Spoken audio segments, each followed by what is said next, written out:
Директорлыққа кетемін. Тұрыштың директор етеді. Келемін, шотлақты дегенде. Келмеді.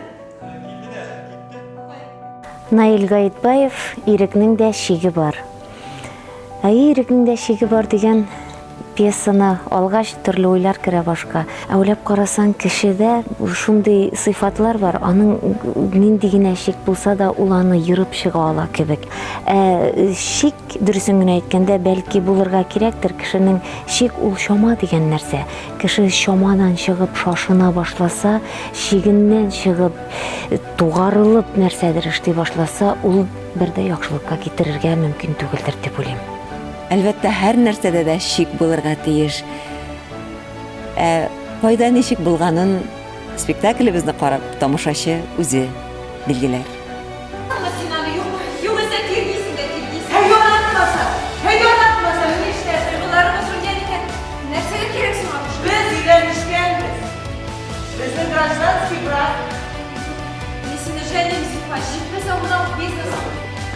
Ирекнең дә шиге бар.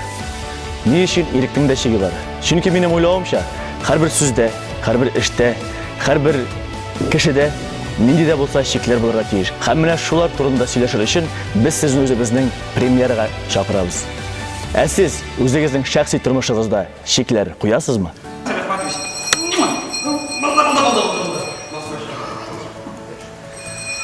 Бу хакиме, мин монда юк.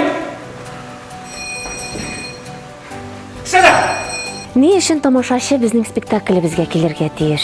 Ул шушы спектакльгә килеп тормыш күрергә. Уен түгел, ә чын-чынында тормыш.